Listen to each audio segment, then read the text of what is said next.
Hello everyone and welcome back to DiabloCast, your Diablo 3 podcast. Here we share with you our thoughts and opinions on any recent news and updates about Diablo 3.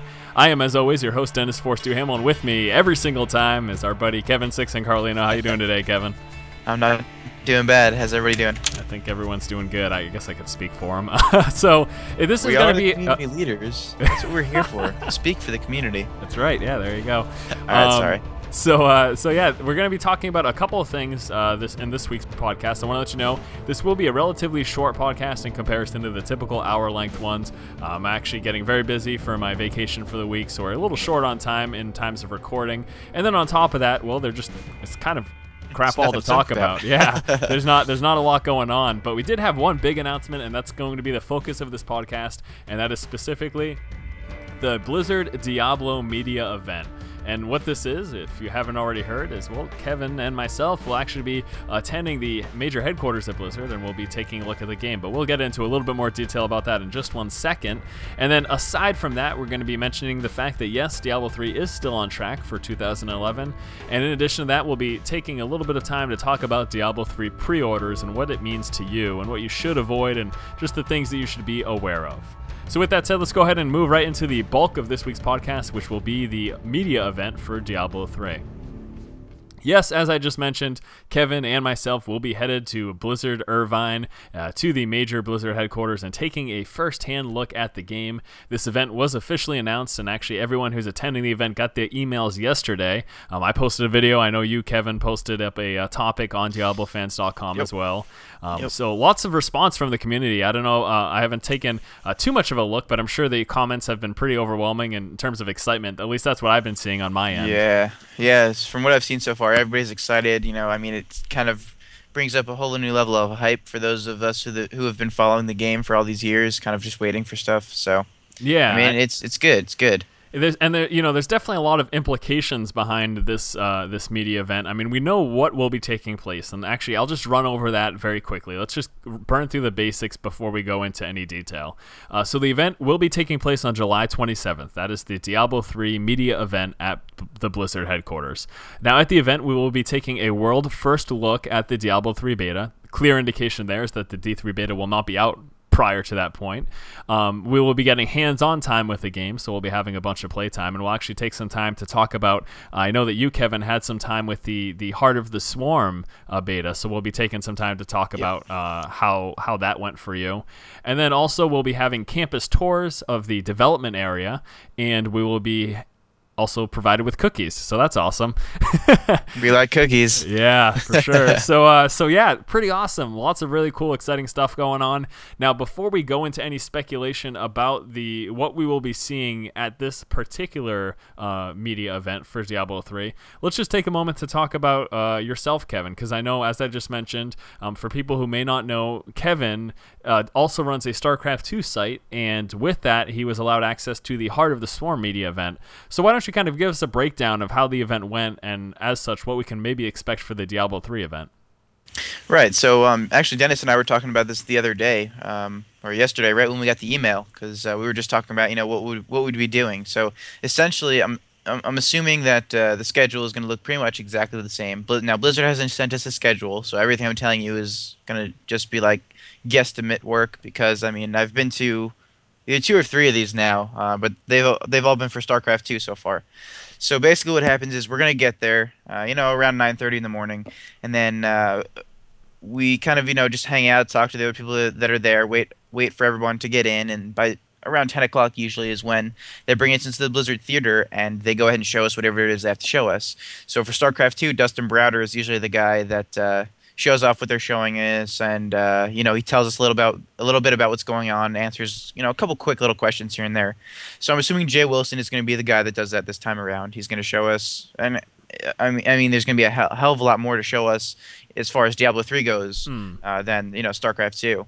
I mean, yeah, and I mean, we still have, there's still some unrevealed systems, and I know they actually mentioned that we'll be taking a look at some of the BattleNet additions that Diablo 3 will be having, so.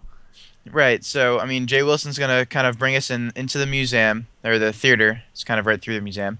So yeah, so we'll sit in the theater, kind of just he'll show us the game, any new features that they want to specifically show us in particular. He'll kind of answer a couple quick questions, and then we'll get to go play it for ourselves for about an hour or so, and then we go have lunch where they have some cool things like last year there's the ultralisk sandwich or something like that, and there's like 5 or 6 things on the menu. It was kind of a cute little thing, but it was pretty cool. It was kind of fun. I want the barbarian pot roast and potatoes or something like that. Some just absurdly manly dinner. That'd be fantastic if we got porterhouse steaks or. We're gonna have to do like a podcast there, and we're gonna have to call it like one of the menu items. It's funny though, because I know we talked about that, and I'm not sure of the possibilities, so we certainly don't want to promise anything to you guys. But if there's any sort of streaming or live event that we could possibly do during this, I think Kevin and I are definitely thinking about doing that. So. I mean, it's really going to depend. It's going to come down to what they allow us to record and where they allow us to be and all that sort of stuff. So now the thing is, we're not going to be able to do it actually live because, I mean, I'm sure you know the NDA doesn't lift until August 1st. Yeah. So okay, anything we do is going to have to wait until August 1st. And, so, but the good news is it gives us a couple days to get it all together. Yeah, sure. And that also, I mean, we'll talk about a little later what we could possibly be seeing, because I know there's a lot of hype and a lot of anticipation behind this. But something that I definitely plan to do for the event is I'm getting myself a nice camcorder, and I'm going to record everything that they let me record, so that we can try to have as much videos of our experience there as possible. Maybe make it like a kind of like a road trip-esque kind of video. Yeah, you know there what you I mean? go. Just take us through step by step, whatever we're allowed to. And I know specifically something they do not allow is recordings of gameplay footage. Kevin told me this specifically. Yeah. And actually the main reason why, and it's funny because Bashiak mentioned this not too long ago in the forums. Someone posted a link to some kind of third-hand bird's eye view footage, and he said, we don't like that stuff to be released because it looks like poo. And that's reasonable. I mean, a recording of a video screen looks bad. It never looks clear. Yeah. It looks good. Even in the highest definition, there's always some shaky, there's always trimming at the edge, and it never really looks up to par. And I think they want to avoid any negative connotation with any of those recordings to their game, and that's why they don't allow that kind of thing. So. Right, exactly. Yeah, so pretty interesting. All right, so let's go back for a moment back to your StarCraft 2 experience. So you had some playtime after the introduction from Mr. Browder. You had the introduction, and then you had some playtime, then lunch, and then how did the rest of the day fare after that? So essentially, okay. So after lunch, it's about 1 o'clock ish. So by then, from 1 to like 4:45, the big name press sites, not the fan sites, the big name sites like IGN and G4 and MLG sites like that, they get one-on-one interviews with the developers. And I mean, it kind of sucks because they have like half hour, 45-minute interviews or something, which is kind of ridiculous. I mean, Blizzard could have easily given everybody 20-minute times and included the fan sites, but whatever. The fan sites end up getting into an interview, like a group interview, from 4:45 to 6. So we have about a little less than an hour and a half interview with a couple of developers that hang around. So in the meantime, while those big name sites are interviewing from 1 to just about 5 o'clock, we're sitting there playing the game. So we get an extra 4-ish hours of playtime. So, I mean, altogether, we'll have a good 5 hours. I'm pretty happy with that trade-off, to be honest with you. Yeah, it's definitely true. That seems fair enough to me. I mean, one really cool thing that we'll certainly take advantage of in all this playtime is I know for certain I'm not going to be meandering about. I will see as much content as humanly possible. Oh, no doubt. I'm not sure what they will. Again, it will be a world first look at the D3 beta, so we will kind of be the first eyes besides anyone internally to see the beta. I'm just interested to see what they plan to incorporate, whether or not we may be seeing PvP. It's kind of up in the air for me at this time, and how much of kind of the PvE or the single-player co-op experience they'll be letting us see. So, I mean, until we get there, there's really no way for us to know certainly. But it'll be interesting. Whatever it is, whatever they do allow us to see, I will be just churning through the content as quickly as possible. I don't know if I'm going to take time to read a single sentence of what's going on. I will just we got like 5 hours, so yeah, but still, I mean, come on. I mean, if this really is the beta in its entirety, which I'm kind of thinking it may be, because if that's the case, I'm going to take as many notes as possible. I can play the shit out of it when I get home. Yeah, no, right, absolutely. And that's, geez, I mean, that's here's hoping, Pretty because huge. I mean, in terms of our speculation. Oh wait, let me just, before we go into this, let me finish it up really quick. So you had the playtime and then the interview for an hour and a half with all the fan sites. How many fan sites do you kind of expect, or at least how many fan sites were there for StarCraft? For StarCraft 2, there was about, I don't know, there was maybe 15, 20 of us that sat in that fan center interview. Okay. But I mean, this time around, I mean, God. There's not a lot of Diablo The only fan people I sites know that right got now. invited were me, you, and then supposedly the guys from the World's Stone Keep. Or Yeah, one of the guys from the I World's saw Stone Keep. that. And then That was it. I guess we can probably expect a few international fan sites as well. Maybe the Yeah, I kind the Chinese of have the fans. feeling that they're going to be doing all the sites in one day instead of spanning it over several days, because I mean there just aren't that many sites or influencers to invite. There's Yeah, just not that many people. and I mean that's kind of understandable. The game isn't out yet, so Yeah, that's. of I mean, course. obviously for the Heart of the Swarm beta, the game's out. There's so many fan sites. I mean, even through the beta, I myself as a StarCraft commentator, I was kind of one of a handful, and then all of a sudden, I mean, there was Husky and HD, the really big names in StarCraft commentary, and then there were kind of a few under them, but besides that, it was kind of myself and Husky and HD and a handful of other people, maybe 5 to 10 people. But once the game came out, explosion, giant explosion on YouTube, and there's tons of commentators everywhere. So the same thing is likely to happen with Diablo, and since we're still prior to the game, there's just not a lot of coverage yet. People just aren't as hardcore fans, I suppose, is what we could liken it up to. So let's take some speculation time, all right? World first look at the D3 beta. We've got an NDA for a few days. The event is on Wednesday, July 27th, and the NDA is until Monday, August 1st. So, I mean, that's about half a week of an NDA. That's a lot of prep time. I'm pretty sure a big part of the reason, too, is so that the international fan sites can get back home and have... Yeah, right. And if they end up doing it on separate days, so like normally what happens is they use Wednesday, Thursday, Friday, and they just have like EU and US in one day, and then like CN, like China, Taiwan, Korea, and all those sites in another day, and then Australia and whatever else. I mean, they spread it over the couple days. That way, they don't have chaos. And then they make the NDA the week after. That way, everybody has a decent amount of time to put together the materials, and they don't have to rush in a day or two. So I mean that's usually the case, but I mean for Diablo, I guess we're gonna have to wait and see what happens. But I mean I know if we're going Wednesday, I mean that gives us what, like 4 or 5 days. I mean that's fine with me. Yeah, for sure. And it's funny though, because even if that's the case, I'm going to go out on a huge speculation here, and I do not expect this at all. But we're going to be getting system reveals. We know that. We'll be getting BattleNet 2.0 reveals. We know that as well. But if they, in addition to that, if they announce that the beta is coming, if they tell us the beta date during this event, which I don't expect, but if it happens, I'm going to have so much work to do when I get back. Yeah, no doubt, man. It's killing me, because even just with these system reveals and the BattleNet reveals, that will be a multitude of videos. I'll be making the videos for any recordings that we do there as well. And if on top of that they announce the beta, I'm going to be pulling my hair out because I'll have so much work. And the other thing too, personally, is that this is a big trip for me. I live on the East Coast, and I'll be going all the way, to California, clear across the country. So I'm actually planning to make a mini vacation out of this. I believe my girlfriend will be coming with me, and we'll be spending maybe 2 to 3 days in California. Since we're out there anyways, might as well take full advantage of it.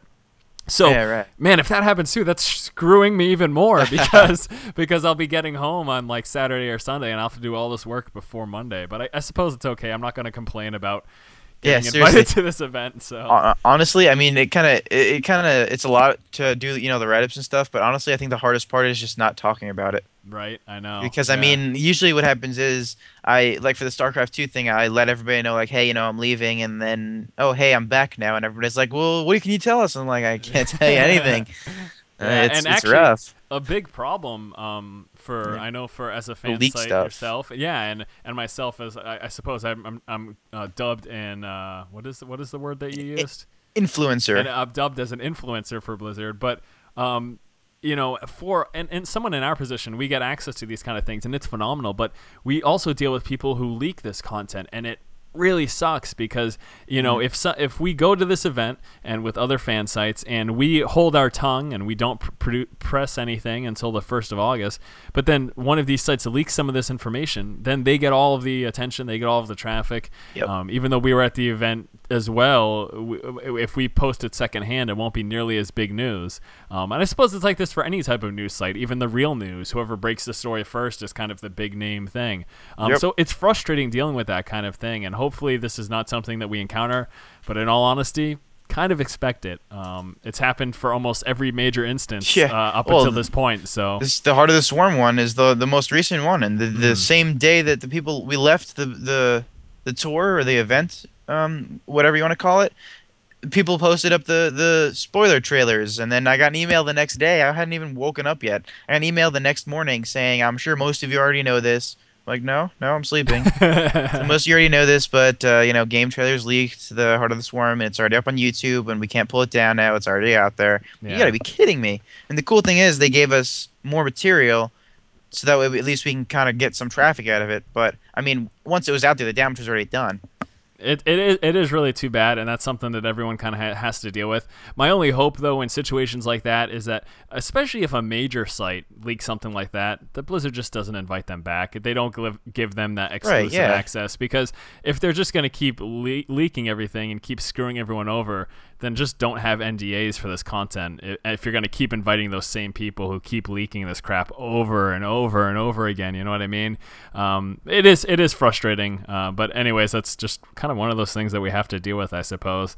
So yeah, definitely some real big excitement here. Really looking forward to the fact that we'll be attending this event and everything that is implied behind it. Once more, any of these unrevealed systems, we're thinking, we're thinking some sort of an auction house. We're for the BattleNet systems. We're definitely looking forward to that. Probably some of the end game content is things we'll be informed of, because realize this is more or less the beta in its entirety. That's basically what we're looking at. Their kind of version of a fulfilled and complete beta, or else they wouldn't be showing it to us. If they only had a half-assed done beta, this press event wouldn't be taking place at this point. Exactly. So we'll pretty much be seeing almost everything that Diablo 3 has to offer, at least up until this point.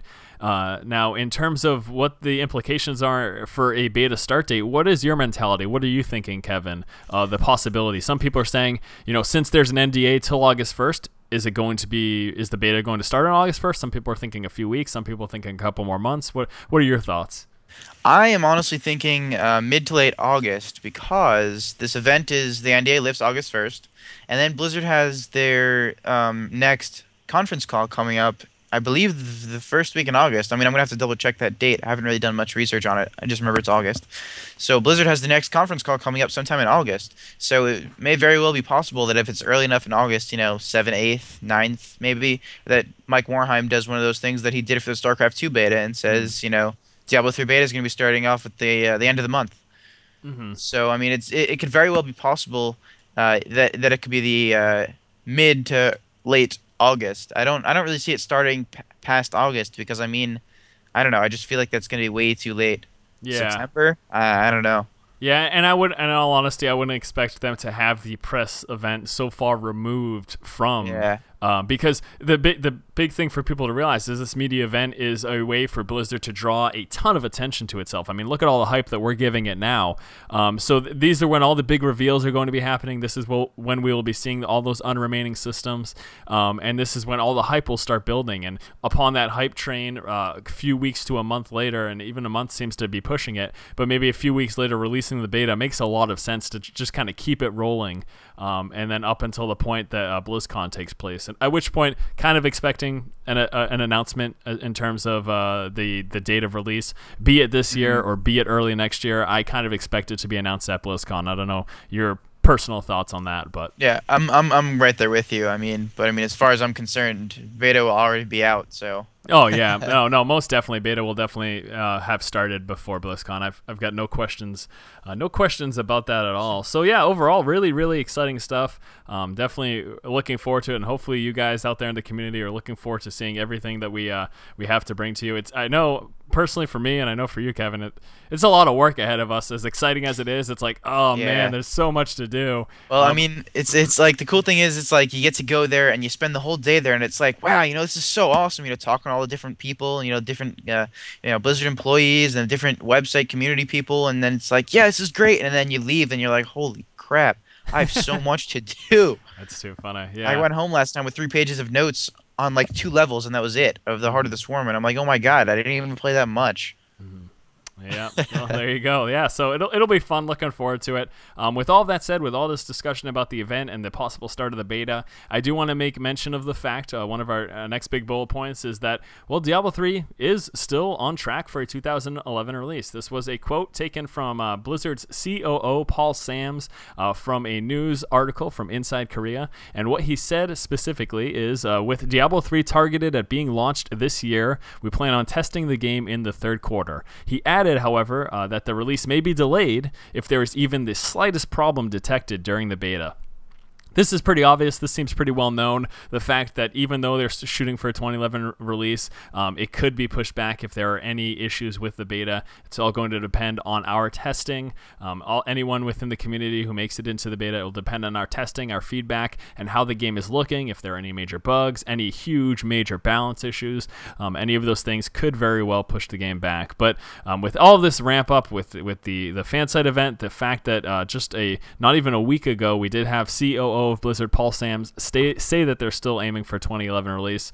All of these things they're pretty exciting, I would have to say. And then lastly, for the major topics for this week's podcast, I told you it was going to be a short one. We do have a discussion of the D3 pre-orders. So yeah, pre-orders are available. You want to just make a quick note of that, Kevin? What are people seeing out there? What are they looking at? Remember last time we did this? Yeah, it was terrible. Please get this one right. So yeah, basically, I mean, I don't know. It's probably been a while now that you could pre-order the game from various different websites like Walmart and Best Buy, GameStop, etc., etc.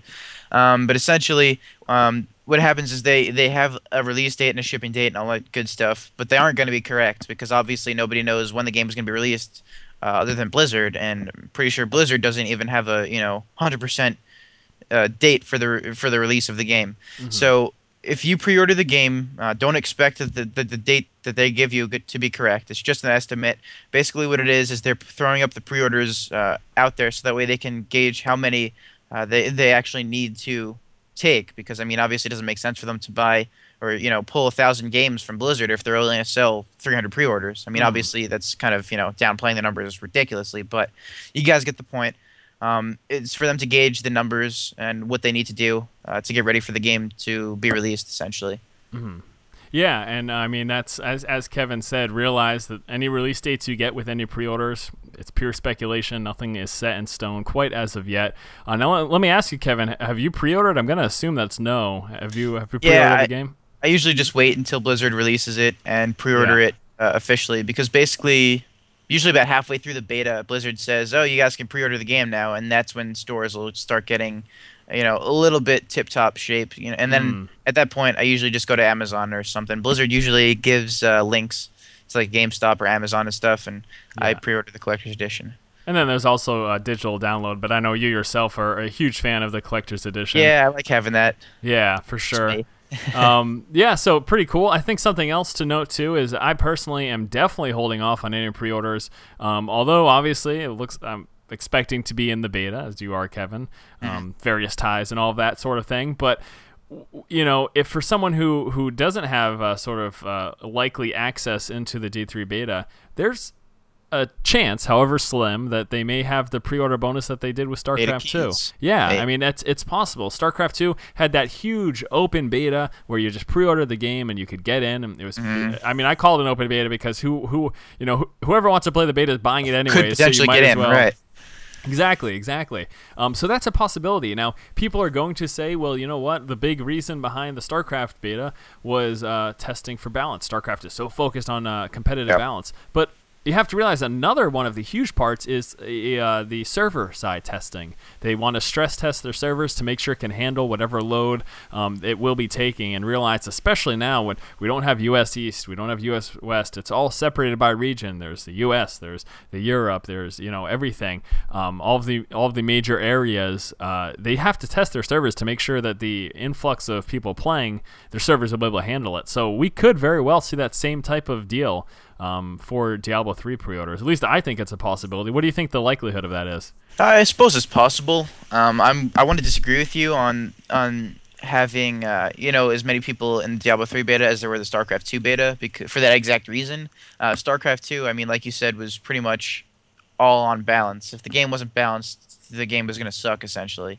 As far as Diablo 3 goes, yeah, I mean, I think they do need to stress test the servers, but you also have to keep in mind that they've been using the servers already for World of Warcraft and StarCraft 2, so I mean, they know what numbers they can potentially hold. I mean, the game is... Battle.net is going to function just like it does on StarCraft 2. You're going to have a chat server and a game server. You log into Battle.net, and then you go into a game, and then you log back out into the chat server, and I mean, that's just how it's going to work. I mean...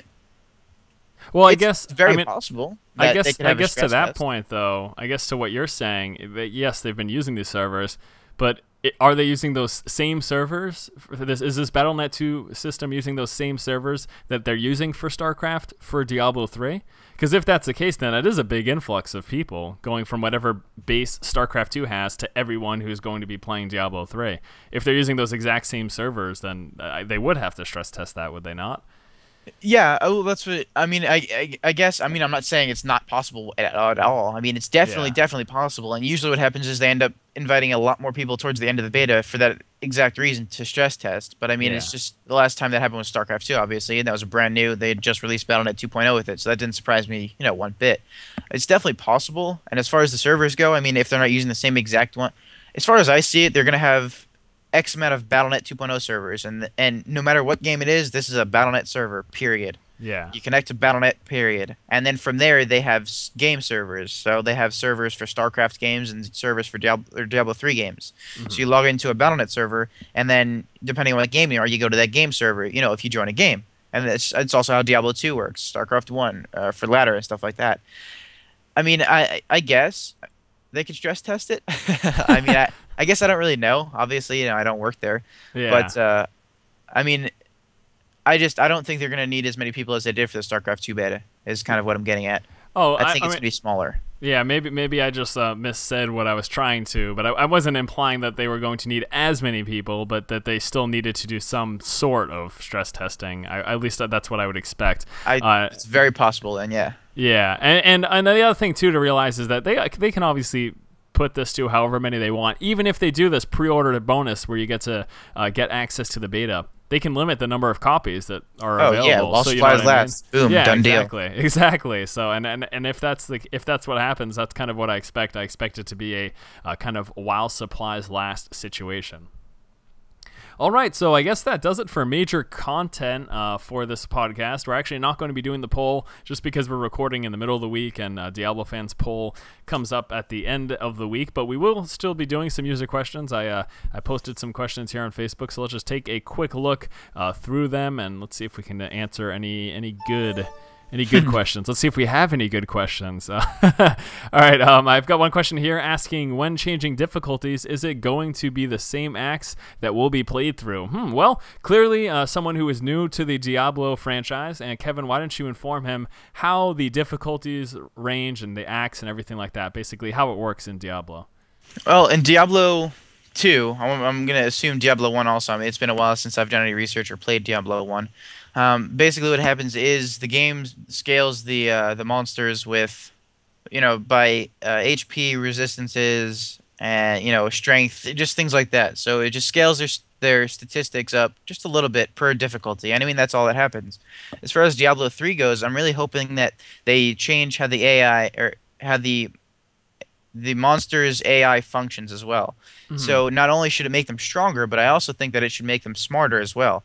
So maybe in normal, they kind of idle around a little bit, and then when you get, within 5 feet, they kind of just charge at you like an idiot. Whereas in hell, maybe you get within 10 feet, and they kind of look at you, and they all start to surround you and stuff like that. I mean, obviously that's not something huge, but I mean, you can tell that they're getting smarter.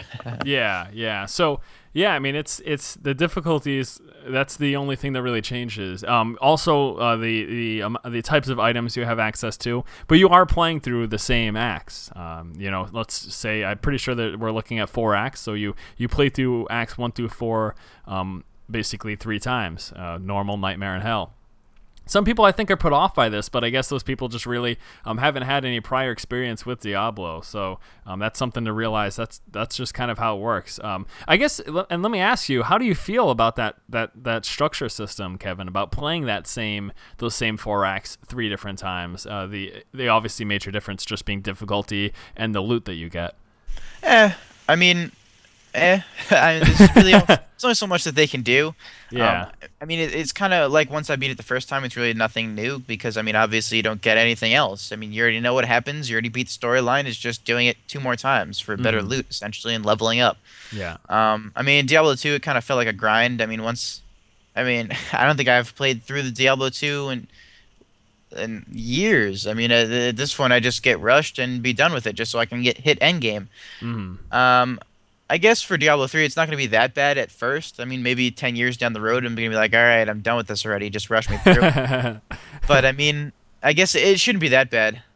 Yeah, I mean, it's the way the system is set up. I personally kind of enjoy it because you get the first kind of fresh playthrough experience with your initial playthrough. And then from that point forward, your focus is about the gear. Your focus is about burning through the content. You know what I mean? And then at that point, I know myself and Kevin, once we kind of acquire that gear, the end game for us is likely to be the PvP arena. Although who knows, because maybe during this media event, we'll be hearing about some really exciting end game systems. I mean, don't get me wrong. I mean, I'm definitely playing some PvE, but for sure, yeah. I mean, whatever the end game is for PvE, I'm definitely gonna play through it. But I mean, I'm probably after that just gonna head over and just straight up do PvP for the rest of the time until something new comes out. I mean, assuming they give us new stuff here and there. Yeah, absolutely. All right, next question here coming from William. I thought this was a good one to answer just in case people weren't aware of how this works. William asks, have you heard anything about if they will have different drop orbs for the different resources, i.e. with the mana orbs for the wizard? Will there be spirit rage orbs that helps them get filled up? This was actually how they were kind of initially slated. I remember initially there were mana and there were health orbs that dropped. But it seems as if they have changed their design now, and it is only health orbs that drop. However, your individual character can kind of spec into getting a benefit from those health orbs. I know specifically that the Witch Doctor has talents available that let him get mana when he picks up health orbs. And I'm going to assume that the other classes have something akin to that for their specific resource system.